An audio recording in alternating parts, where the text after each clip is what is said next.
एक कहानी मेरी ज़बानी।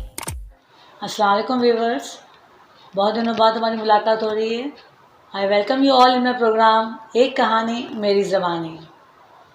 अच्छा, आज मैं आपसे बात करूंगी फिलैंथ्रोपिस्ट की। आपने ये नाम सुना होगा, जो बहुत से लोग अपने पैसों के ज़रिए दूसरों का वेलफेयर करते हैं, दूसरों की मदद करते हैं। आज मैं आपको उस गेस्ट से मिलाऊंगी जो अपने पैसों से नहीं मगर अपने स्किल्स से दूसरों की मदद करती हैं। अस्सलाम वालेकुम गुलजार, कैसी हैं आप? वालेकुम सलाम, ठीक हूँ मैं। अच्छा गुलजार, मैंने आपके बारे में बहुत ही अच्छी अच्छी बातें सुनी हैं, तो आज मैं चाहूँगी कि आप हमारे व्यूवर्स को कुछ इस तरह बताएं कि आप क्या कर रही हैं, आप क्या आज तक ये जो मकाम आपने हासिल किया वो किस तरह से आपने हासिल किया। अच्छा, मुझे पहले तो मैं ये बताऊँगी, मुझे बहुत खुशी हो रही है कि आपने मुझे इस प्रोग्राम में शामिल किया। और जो आप पूछना चाह रही हैं तो ये मेरे स्किल के हिसाब से तो मुझे ये इन चीज़ों का बड़ा बचपन से ही शौक़ था और बहुत कुछ मैंने सीखा और लोगों को सिखाया भी। और ये मेरा शौक़ है, जिसे करके मुझे सिखा के मुझे ख़ुद को भी खुशी मिलती है, मुझे अच्छा लगता है। तो जो कुछ भी मैंने सीखा तो उससे मैंने पीछे रखा नहीं और मैंने आगे उसे फॉरवर्ड किया। अच्छा, मैं ये पूछना चाहूँगी कि आपने क्या क्या सीखा, आपके पास कौन कौन सी स्किल्स हैं? ये गॉड गिफ्ट थी, जो मेरे पास जो चाहा मैंने वो मुझे आया। और जब जब जहाँ जहाँ मैंने जो फील किया कि ये कितना अच्छा है ना, ये आना चाहिए, तो बस वो मुझे आया, मैंने सीखा। ये आपका शौक़ है? ये मेरा शौक़ है, जहाँ से देखा वहाँ से सीख लिया। हाँ। तो आप अपने स्किल्स बताएंगे, आपने क्या क्या स्किल्स आप में हैं? मैं पार्लर का काम किया और मेहंदी लगाई, बाल कटिंग किए, सब कुछ, जैसे थ्रेडिंग वगैरह, पूरा ब्यूटिशियन का कोर्स किया, फैशन का किया।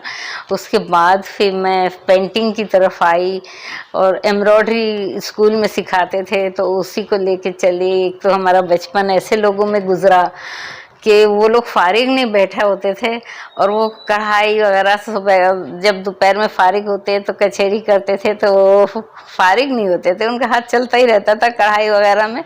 तो बस ये सब देख देख के हमें भी शौक़ हुआ और हमने अपने इस चीज़ को आगे बढ़ाया और इससे भी आगे कुछ सीखे। कुछ 120 या इतने कुछ टाँके थे, वो सारे हमने सीखे। ज़बरदस्त। और सिखाया तो आपके, मुझे नहीं लगता कि आपने कभी कोई दोस्त बनाए, या पूरी उम्र आपने सीखा और सिखाया? अब बस दोस्त भी इसी तरह बन गए कि सीखने सिखाने में कुछ सीखने वाले दोस्त बन गए और कुछ सिखाने वाले दोस्त बन गए। अच्छी लाइफ गुजारी, वैल्यूएबल लाइफ गुजारी। हाँ, फालतू चीज़ों में आपने नहीं टाइम नहीं, फालतू चीज़ों में हमने ऐसा कोई टाइम वेस्ट नहीं किया। और अब तक आपने कितने लोगों को सिखाया है गुलजार? अबाउ 500। अच्छा, हाँ, जिसमें हमने कुकिंग की क्लास भी ली थी, टाई एंड डाई की भी ली और कढ़ाई की भी ली, आरी वर्क, खटली वर्क, जो भी था वो हमने शेयर किया। पर्स मेकिंग किया था तो वो भी हमने सिखाया। उसमें भी काफ़ी लोगों ने इंटरेस्ट लिया और उन्होंने बनाया भी, आगे भी बढ़े, अर्निंग भी की, बहुत कुछ किया। और ये सब जान के हमें बहुत खुशी होती है। तो आपने इसके कभी मुआवजा लिया है या आपने ऐसे ही बस सिखा? नहीं, ऑनरी किया हमने। कभी आपने देखा कि हमने कितने फिलैंथ्रोपिस्ट देखे हैं, मगर ये ऐसे ऑनरी वर्कर्स जो बगैर किसी पैसे लिए अबव 500 लोगों को, और वो भी अपने घर में, इंस्टीट्यूशन में, यहाँ वहाँ जा जाकर इन्होंने इतनी सारी मेहनत की है। ज़बरदस्त गुलजार, बहुत ही अच्छा लगा आपसे मिलकर। एक बात मैं आपको ये कहती चलूँ कि ये बिल्कुल सही कहावत है कि सब जज्बों के पीछे एक मुस्कुराहट का जज्बा सबसे अजीम जज्बा है, और इन्होंने, मैंने कब से देखा है, वो हमेशा हर वक्त मुस्कुराती रहती है। तो ये जज्बा आपके अंदर किस तरह से आया और ये आप कैसे कर लेती हैं कि आप हर वक्त माशाल्लाह से, चाहे जो भी फ़र्द आपके सामने हो, आप हर वक्त उनके साथ हंसी मुस्कुराते वक्त आप उनसे बात करती हैं? कैसे आया, बस वो बात करते हैं तो अगर हम किसी को कुछ नहीं दे सकते तो स्माइल तो दे सकते हैं ना। ज़बरदस्त है ना, ज़बरदस्त पॉइंट। तो वो हमारी मुस्कुराहट को देख के अगर वो हमें सामने रिप्लाई करता है तो उसके चेहरे पे भी एक सेकंड के लिए तो मुस्कुराहट आ ही जाती है। बिल्कुल, और यही सबसे बड़ी खिदमत है माशाल्लाह आपकी। और ये मुस्कुराहट ही हमारी चेहरे की मुस्कुराहट बन जाती है। बहुत अच्छा बोला आपने। तो गुलजार, आप ये पैंडेमिक में आप किस तरह से दूसरों की मदद कर रही हैं? आपका ये 1.5 साल जो हमारा जा रहा है आजकल ऐसे हालत में, कोविड-19 में, तो आपने इसमें आपकी ये सर्विसेज कंटिन्यू रखी हैं, आपने छोड़ दी? नहीं, कंटिन्यू रखी है। जब किस जब तरह जहाँ जहाँ मौका मिला, किसी ने अपना दुख शेयर किया या अपनी कोई प्रॉब्लम हमारे साथ शेयर करी, तो कहते हैं शेयर करने से दुख कम हो जाता है, तकलीफ कम हो जाती है। बिल्कुल। तो अगर हमने उसकी तकलीफ सुन ली तो उसकी कम हो गई, और हमें ऐसा फील हुआ कि हम उसके कुछ काम आ सकते हैं, तो हमने उसकी हेल्प भी की, उसको मशवरे दे दिए। अगर वो वाकई नीडी है क्या, तो वो उसको मशवरे को फॉलो करेगा और अपनी ज़रूरत पूरी कर लेगा। बिल्कुल।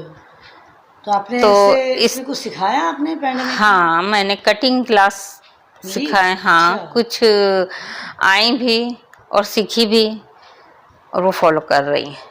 अच्छा, तो आप सिखाने के बाद इनका फीडबैक लेती हैं या बिल्कुल छोड़ देती हैं? नहीं नहीं, बस सिखा के चले गए बच्चे। फीडबैक तो लेना ज़रूरी है ना। अगर वो काम कर रहा है और हमने उसके पीछे टाइम दिया है और दिल से दिया है, बिल्कुल। ज़ाया नहीं किया, टाइम पास नहीं किया या उसको ऐसा टरकाया नहीं, तो हमारा फ़र्ज़ बनता है कि हम उसको फॉलो करें। बिल्कुल। तो उसका किया हमने, जब भी तो पता चलता है कि हाँ वाकई वो कर रहे हैं, अच्छा। हमारी मेहनत ज़ाया नहीं जा रही है। तो आप जब भी किसी की मदद करती हैं तो क्या उनकी हिस्ट्री सुनती हैं या ऐसे ही बस आपको किसी ने कह दिया कि भाई मुझे ये सीखना है, आप सिखा देती हैं? नहीं, सीखना है वो अलग बात है, बट उसकी जो नीड है वो अलग बात है। अच्छा। जैसी जिसकी नीड होती है और उसकी जो एबिलिटी है कि वो क्या कर सकती है, इसके हिसाब से आप इसके सिखाती हैं। हिसाब से उसे हम बताते हैं कि आप ऐसा कर लें तो आपकी हेल्प हो जाएगी, आपकी 2 पैसे की अर्निंग हो जाएगी। तो अगर वो वाकई नीडी होती है बहुत ज़्यादा, तो इंटरेस्ट लेती हैं और वो करती भी हैं, तो उनके मसले हल भी हो जाते हैं। तो आपके सिखाए हुए सारे मतलब जितने भी आपके स्टूडेंट्स थे सब अर्निंग कर रहे हैं? शुक्र, अच्छा, जबरदस्त। सब कर यही रहे सबसे बड़ी खिदमत हैं, और है ये जान के हमें बहुत खुशी होती है कि आपने मछली से हाँ। खाना नहीं सिखाया, पकड़ना सिखा दिया, ताकि हमेशा के लिए लोग अपना हाँ। किसी के मोहताज ही ना हो। भाई, वो हमारा अपने- इस्लाम हमें यही सिखाता है ना, बिल्कुल। तो उस पर हमने अमल किया और लोगों तक पहुंचाया। जबरदस्त। और आपको ये ख्याल कैसे है कि आप हर वक्त दूसरों की सर्विस में अपना टाइम पास कर रही हैं?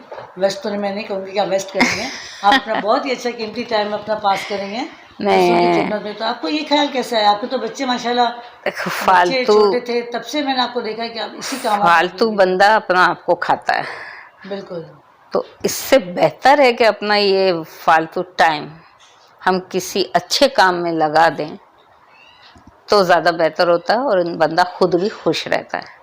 अच्छा, तो आपका खुशी का राज क्या है? आप बता रही थी कि आप दूसरों को, हमारे व्यूवर्स को बताएं कि आप किस तरह से खुश रहती हैं, खुशी का राज क्या है, लोग किस तरह से खुश रहे हैं, और ख़ास तौर पर ऐसे मौके पर जब हम घर में बंद थे 1 साल, और माशाल्लाह अभी भी हमें और भी ज़्यादा यही पता चल रहा है कि दिन ब दिन लॉकडाउन लगे जा रहे हैं, तो इसमें देखो, हम किस तरह से खुश रह सकते हैं? किस तरह से खुश रह सकते हैं,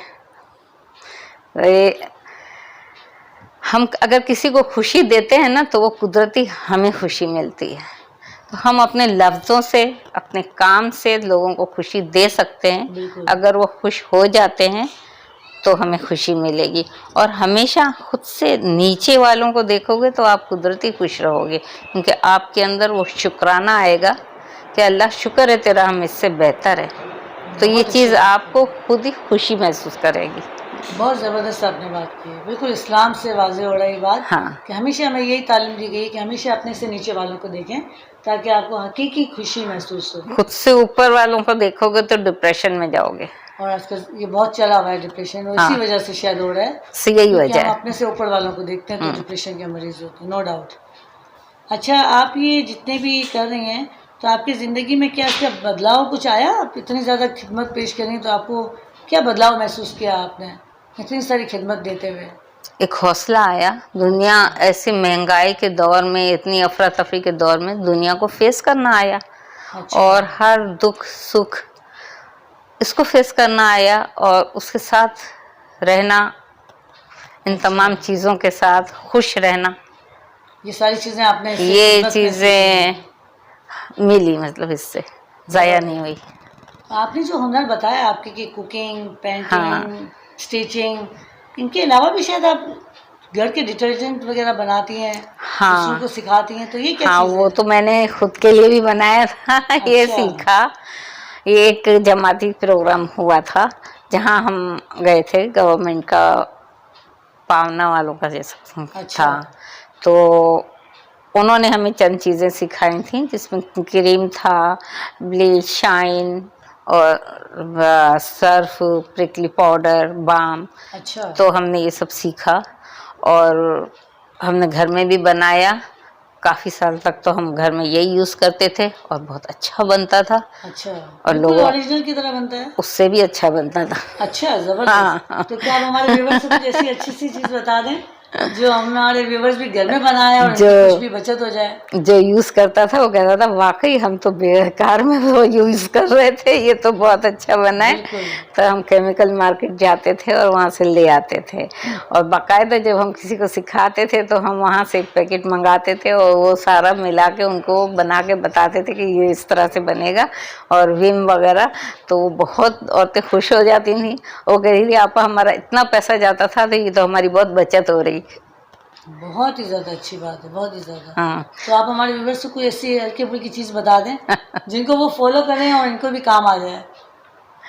मैं क्या बताऊँ, मैं प्रिकली पाउडर बता दूंगी। आजकल जी, वैसे सीजन भी है, वैसे बिल्कुल, गर्मी में बिल्कुल। इसकी ज़रूरत भी है। बिल्कुल। ये मार्केट में मिलता है, अवेलेबल, हर चीज़ आसानी से मिल जाएगी। आप सिर्फ दुकानदार को उसे यही कह दें कि प्रिकली पाउडर का फार्मूला देते हैं तो वो आपको सारी चीज़ें उठा के दे देगा। अच्छा। हाँ, जिसमें काफूर है, मेंथोल है और खुशबू है, ईरानी पाउडर। अच्छा, तो ये चीज़ें आप उसको मिक्स करके और लगाएं। गुलाब कितने कितने लें गुलजार, मतलब पाउडर कितना हो, ये मेंथोल कितना काफूर हो? और मेंथोल 10-10 ग्राम लेंगे और पाउडर आप ½ kg ले लें अच्छा, और खुशबू की एक बोतल आती है कि वो ले लें। तो सबको एक साथ मिला दें। सबको एक साथ मिलाकर आप मसल लें, इसको पाउडर को छान लें, एकदम साफ सुथरा निकलेगा बिल्कुल पाउडर जैसा। फिर आप उसको भले थोड़ा ड्राई होने पे आप डब्बों में भर लें तो आपका ऐसा ही रहेगा। चाहे आप उसको पूरा साल इस्तेमाल करें, चाहे आप 2 साल से, ये खराब नहीं माशाल्लाह, होता। बहुत अच्छी तरतीब, इजी, बिल्कुल इजी बिल्कुल इजी है ये। और आजकल वैसे ही गर्मी बहुत ज्यादा है, बच्चे ज्यादा हाँ। यूज करते हैं तो अच्छी खासी हमारी बचत हो जाएगी। बहुत अच्छा बनता है ये। जबरदस्त, थैंक यू, बहुत बहुत थैंक्स। इंशाल्लाह हमारे व्यूवर्स जरूर इसको इस्तेमाल करेंगे। ना- बहुत ऐसे कम लोग मिलते हैं हाजरीन जिनको सीखने सिखाने दोनों का शौक होता है। हाँ। वरना इंसान या सीख रहा होता है या फिर सिखा रहा होता है। नहीं। बाकी दोनों काम साथ साथ कर रही थी और उनके बच्चे भी माशाल्लाह। आपके कितने बच्चे हैं? 5। 5 बच्चे हैं। 5 बच्चों को पालते पालते उन्होंने सीखा और उन्हीं में सिखाया भी और आज माशाल्लाह इतने साल हो गए, 22-23 साल हो गए वो सिखा रही हैं और मोर देन 500 बच्चों को सिखाया बगैर किसी मुआवजे के, बगैर किसी फीस के। माशाल्लाह, अल्लाह में आपको और ज़्यादा हिम्मत दे और सेहत दे कि आप दूसरों को हमेशा ही करवाते रहें। अच्छा, मुझे ये बात पूछनी थी कि आपको शायद कोई ऐसी हाथों में कोई ऐसी बीमारी हो गई थी जिसमें हाँ। आपको थोड़े दिनों के लिए आपने काम काज छोड़ दिया था, तो वो आप हमारे आदमी को शेयर करेंगी कि उसमें आपको किस तरह से चीज़ ठीक हो गई? अच्छा, उसको ट्रिगर फिंगर हाँ, कहते थे ना? Trigger finger. जी। तो वो उंगलियां कुछ अटकती थी, जैसे सुबह उठते थे तो उंगलियां खुलती नहीं थी, तो एक फिंगर रिंग फिंगर अटकने लगी। तो डॉक्टर को दिखाया तो ऑपरेशन का सजेस्ट किया, बट ऐसा कुछ हिम्मत नहीं हुई कि ऑपरेशन कराया जाए या नहीं कराया जाए। 1-2 से पूछा गया तो बस उन्होंने भी यही मशवरा दिया कि नहीं, ऑपरेशन नहीं कराना, हमने भी करवाया था, उससे कुछ नहीं होता, तकलीफ ऐसी रहती है। बस ऐसे ही सरसरी तौर पर टीवी में देखा, मोबाइल पे यूट्यूब पे देखा तो वो एक्यूप्रेशर का कुछ था, तो हड्डी को प्रेशर करना इस तरह हथेली की, तो हमने वो किया तो काम आ गया। फिंगर के एंड की जो हथेली की तरफ जो जी, उंगली आप आती बताएंगे है, कहाँ पर आप बता रही हैं? ये वाली ये रिंग फिंगर है। अच्छा। और इसकी ये हथेली, अच्छा, यहाँ ये पे जो आप tips फील बनाए हुए हैं, करें। यहाँ पर हाँ, आप कर रहे हैं, आप ओके। फील करेंगे ना यूं तो आपको पता चलेगा कि यहाँ पर आपकी एक हड्डी है, उसको आगे पीछे से है आप यूं सर्कुलेशन में एंटी क्लॉकवाइज और इस तरह ओके। आप इसको इस तरह से करेंगे। तो आप कोई मसाज का कोई तेल यूज करती थी या ऐसे ही हाथ से ये जैतून का तेल, ताकि अच्छे से ये मूवमेंट करें? मूवमेंट हो जाए। अच्छा। तो ये ऐसे करने से तो पता ही नहीं चला कि कब उंगली काम सही हो गई।